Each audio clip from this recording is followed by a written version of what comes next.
When it comes to what things look like, the Western world is obsessed by perfection, by symmetry and ideal proportion. This is a taste for beauty shaped by a reverence for universal laws, mathematics, and an appetite for the perfect and the eternal.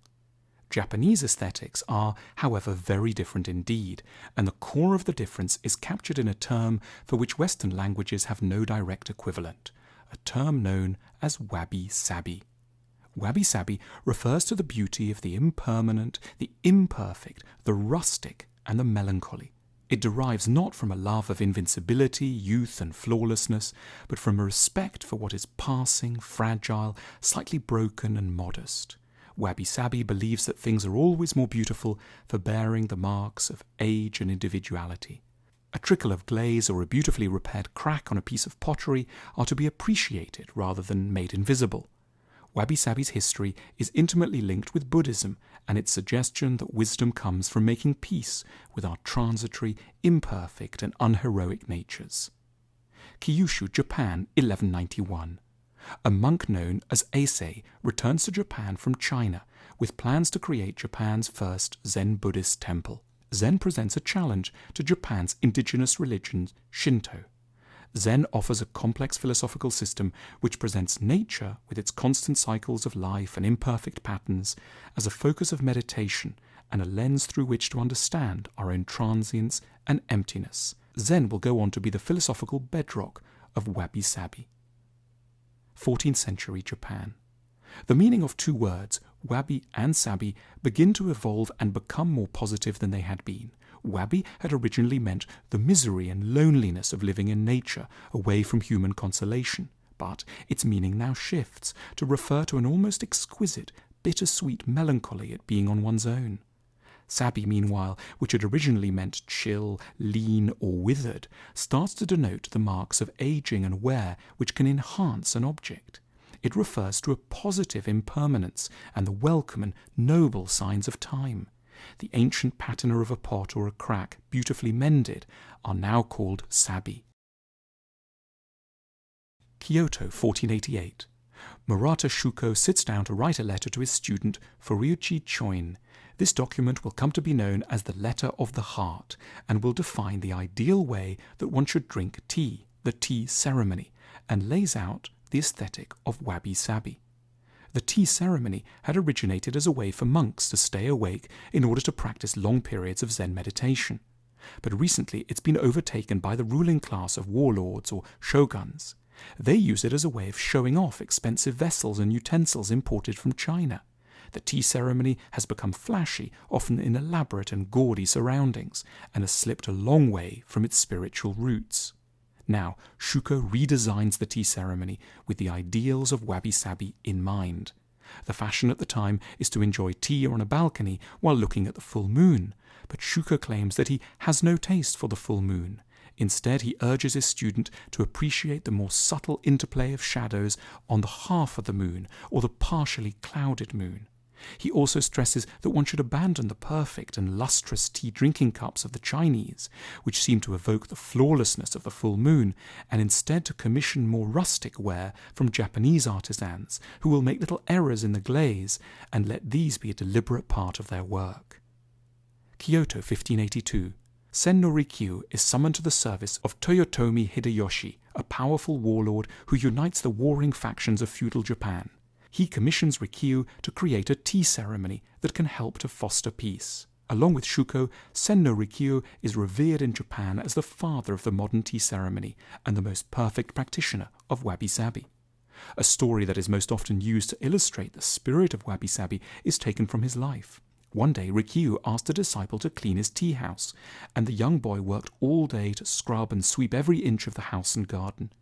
When Rikyu came to inspect it, he reached up and shook a maple tree overhanging the path.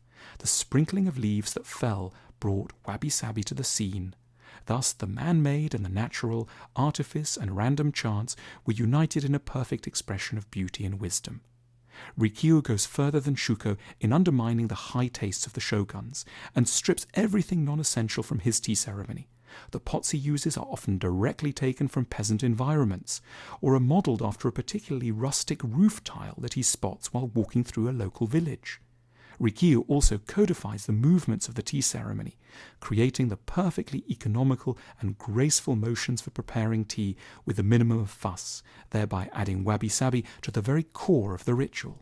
Unfortunately for Rikyu, his boss, the warlord Hideyoshi, comes from a peasant background and begins to fear that the whole process is maybe an elaborate joke at his expense.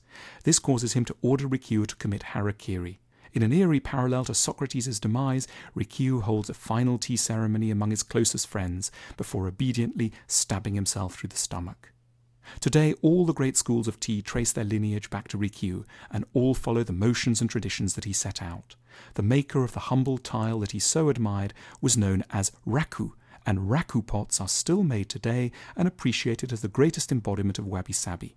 If you take tea in the Silver Pavilion in Kyoto, the birthplace of the formal tea ceremony in Japan, you can drink from the same cup as the troublesome Hideyoshi once sipped from. Edo, 1684. Matsuo Basho, the father of the haiku and Japan's most revered poet, sets off on the first of his great pilgrimages.